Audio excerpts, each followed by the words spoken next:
Wholesale clothing sales in Narayanganj get momentum ahead of Eid. Traders throng to purchase preferred products. No similarity among speeches of senior BNP leaders regarding the party's call of boycotting Indian products, says Obaidul Qadir.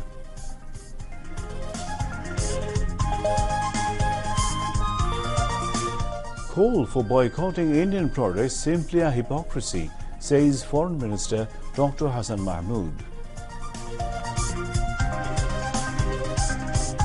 Government working to form information technology-driven smart police force, says Home Minister Saduzzaman Khan Kamal.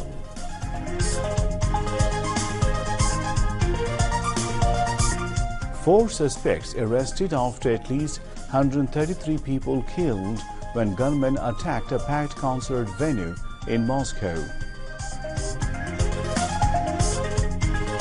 And Sri Lanka lead by 211 runs against Bangladesh at stumps on day 2 of the first test in Sylhet. Wholesale clothing sales in Narayanganj get momentum ahead of Holy Eid al-Fitr. Every wholesaler brought clothes of new designs and fashion, targeting the young generation on the occasion of the biggest festival of the Muslim community. Traders are thronging the Shahid Sohrawardi market in Narayanganj to buy 3 pieces and 2 pieces ladies' wear. Businessmen said wholesale trading in Narayanganj gets momentum after Shab-e Barat. Shahid Sohrawardi market was established around 50 years ago as a wholesale market and factories of clothes. This market has more than 500 factories and shops. Around 20,000 people have been employed in these factories and shops. Traders of the Shahid Sohrawardi market hope to sell clothes worth 100 crore to 150 crore taka during this Eid season. Speaker Dr. Shirin Sharmin Chaudhary presides over the Asia-Pacific Group meeting of the International Parliamentary Union IPU at International Conference Centre in Geneva, Switzerland today. The meeting was held on the first day of the 148th IPU Assembly. At the beginning of the meeting, Speaker Dr. Shirin Sharmin Chaudhary delivered the introductory speech. The agenda of the meeting and the minutes of the 147th IPU Assembly meeting held in Luanda, Angola, were adopted at the meeting. IPU President Dr. Tulia Axon delivered her speech on the occasion. After detailed discussions at the meeting, the Palestinian emergency item regarding summons for the implementation of the ceasefire in Gaza was adopted. Awami League General Secretary and Road Transport and Bridges Minister Obaidul Qadir has said there is no similarity among the speeches of BNP senior leaders regarding the call of boycotting Indian products. He said this at Iftar distribution program organized by the Dhaka District Awami League at its office in Dhaka today.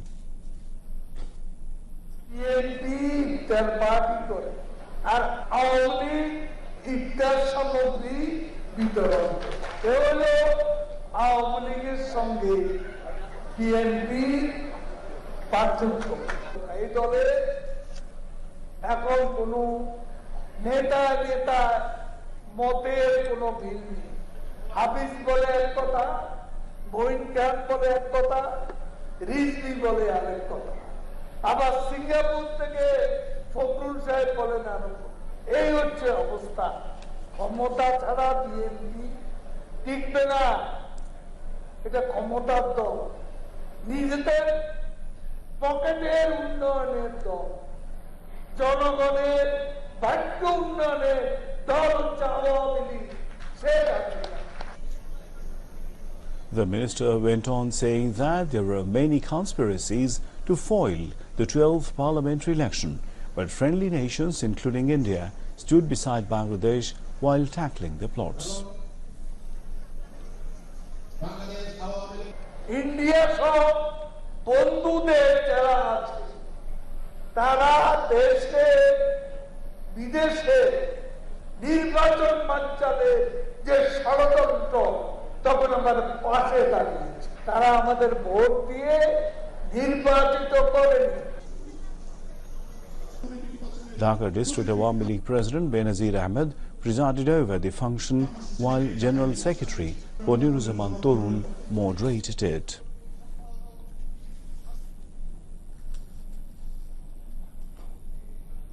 Prime Minister's Private Industries and Investment Advisor Salman F. Rahman, Awami League Presidium member Advocate Kamrul Islam and Dhaka District Awami League leaders also spoke. The Dhaka District Awami League distributed iftar and Eid items among approximately 3,000 people on the day. Foreign Minister and Awami League Joint General Secretary Dr. Hassan Mahmood has said that the call for boycotting Indian products is nothing but a hypocrisy. He said this at a view exchange meeting at Chattogram Circuit House today after implementation of the government's development activities in Chattogram district. ভারতীয় পণ্য বর্জনের ডাক দিয়ে আসলে পণ্যের মূল্য বাড়ানোর উদ্দেশ্যেই বাজারকে অস্থিতিশীল করে পণ্যের মূল্য বাড়ানোর উদ্দেশ্যেই এই বিএনপি এই ভারতীয় পণ্য বর্জনের যারা ডাক দিয়েছে তাদের সাথে শামিল হয়েছে। রিজভী সাহেব গিয়ে সেখানে নিজের শালও জ্বালিয়ে দিয়েছে। আপনি ভারত থেকে আসা পেঁয়াজ খাবেন, আপনার নেত্রী ভারত থেকে আসা শাড়ি পরবেন, আপনাদের নেত্রী যেগুলো গলা ফাটায় তারা আবার ভারতীয় শাড়ি পরবেন, আর আপনি ভারতের পণ্য বর্জনের ডাক দিবেন। এগুলো হিপোক্রেসি ছাড়া অন্য কোনো কিছু না। Dr. Hassan Mahmood said efforts are on to rescue the Bangladeshi ship and its crew members kept hostage by the Somali pirates as early as possible. এবং আনহার্মড অবস্থায় যাতে সেখানে নাবিক যারা আছে তাদের কোনো ক্ষতি না হয়, জাহাজের ক্ষতি না হয়, সেভাবে আমরা উদ্ধার করার চেষ্টা করছি। জাহাজের মধ্যে দাহ্য পদার্থ আছে, সুতরাং এমন কিছু করা যাবে না যাতে করে এই দাহ্য পদার্থ আপনার হুমকির সম্মুখীন হয়, জাহাজের ক্ষতি হয়, সেভাবে আমরা এগোচ্ছি। Home Minister Asaduzzaman Khan said the government is working to build a smart police force equipped with information technology. He said this while inaugurating the first batch of postgraduate diploma on cybersecurity at Police Staff College Bhavan in the capital today. Presided over by Rector of the college, Dr. Mullik Farooq Islam, the function was addressed among others by Senior Secretary of Public Security Division Mohammad Mustafizur Rahman and Inspector General of Police Chaudhry Abdullah Al-Mamoon. The Home Minister said the Police Staff College has taken time-befitting steps by introducing a course on cybersecurity to prevent cybercrimes. The Minister asked the police force to play a more important role in ensuring public safety and proper use of digital cyber technology. And now international news.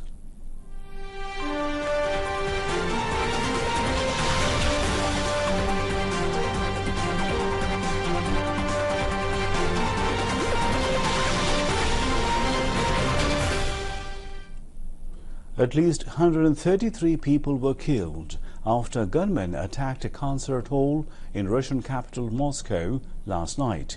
Security forces detained 4 people directly involved in the attack. Russian news agency Interfax reported 5 gunmen carried out the attack at Crocus City Hall. At the time of attack, a band named Picnic was preparing for performance. Several videos of the attack have surfaced on the social media. In one of them, the attackers are seen armed with heavy weapons. Another video showed the attackers firing inside the hall. Meanwhile, in a post on its own Telegram channel, the terrorist organization Islamic State has claimed responsibility for the attack. UN Secretary-General Antonio Guterres has called for an immediate humanitarian ceasefire in Gaza as he addresses reporters in al-Arish in Egypt's northern Sinai, where much of the international relief for Gaza is stockpiled. Later, in Rafah border crossing, Antonio Guterres said it is time for Israel to give an ironclad commitment for unfettered access to humanitarian goods through Gaza. Israeli forces launched attacks across southern Gaza, killing many Palestinians, including 5 children in the city of Rafah. 72 Palestinians have been killed and 114 were wounded in Gaza over the last 24 hours. At least 32,142 Palestinians have been killed and 74,412 wounded in Israeli attacks on Gaza since October 7, 2023. A mass grave of the bodies of at least 65 migrants have been found in Libya, the International Organization for Migration (IOM) said. According to the organization, the circumstances of their death and their nationalities are not yet known. However, they are thought to have died while being smuggled through the desert to the Mediterranean. IOM called on the Libyan authorities and other UN agencies to recover the bodies, identify them, and return the remains to their families. The mass grave was discovered after at least 60 migrants drowned in the Mediterranean Sea on a rubber dinghy off the coast of Libya, the BBC reported. More than 70 Myanmar Rohingya are believed to be dead or missing after a boat capsized off the coast of Aceh province in Indonesia. 75 people were rescued, the United Nations Refugee Agency UNHCR said in a joint statement yesterday with the International Organization for Migration that if the number of dead is confirmed, this will be the biggest loss of life this year. UNHCR spokeswoman Barbara Baluch said there were 151 people on board. Local authorities rescued 75 of them. The rest are dead or missing. According to the organization, more than 2,300 Rohingyas went to Indonesia last year. This number has exceeded the number of Rohingyas who came to the country in the last 4 years. State Minister for Shipping Khalid Mahmood Chaudhry has held a meeting with Nepalese Minister for Industry, Commerce and Supplies Damodar Bhandari at a hotel in Nepal today. They discussed various mutual bilateral issues. They especially emphasized on issues like establishing easier communication system between Banglabandha and Kakarbhita by land gateway and enhancing trade between the two countries. Earlier in the morning, State Minister Khalid Mahmood Chaudhry visited Kakarbhita land port of Nepal. He reached Kathmandu via Bhadrapur airport from Kakarbhita. The distance between Banglabandha land port of Bangladesh and Kakarbhita land port of Nepal is only 37 kilometers, which belongs to India.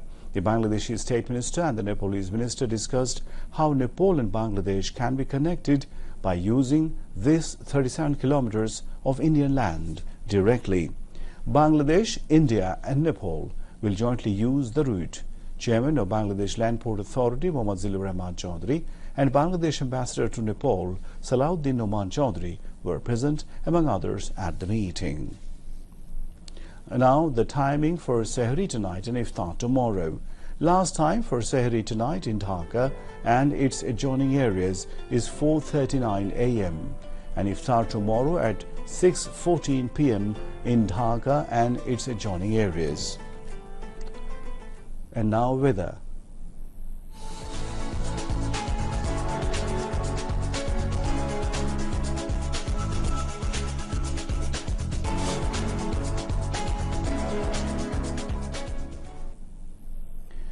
Met Office in its weather forecast till 6 p.m. tomorrow said rain or thunder showers accompanied by temporary gusty or squally wind is likely to occur at one or two places over Rangpur, Dhaka, Mymensingh, Khulna, Borishal, Chattogram and Sylhet divisions. Day and night temperature may rise by 1 to 2 degrees Celsius over the country, said the Met Office. And now sports news.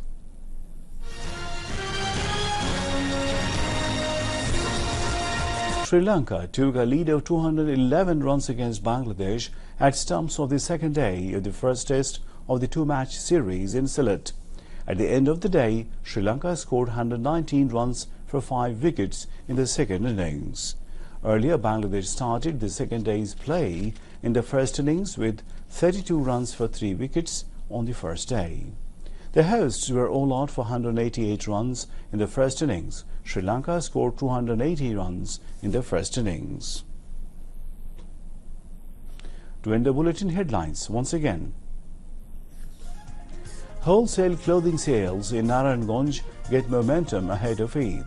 Traders throng to purchase preferred products.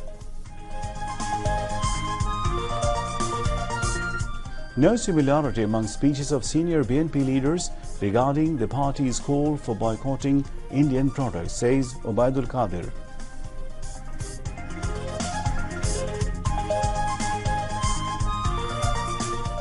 Call for boycotting Indian products simply a hypocrisy, says Foreign Minister Dr. Hassan Mahmood. Government working to form information technology-driven smart police force, says Home Minister Asaduzzaman Khan Kamal.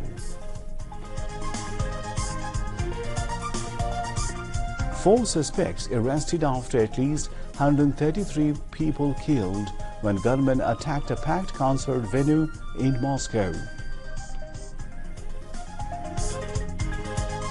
And Sri Lanka lead by 211 runs against Bangladesh at stumps on day 2 of the first test in Sylhet.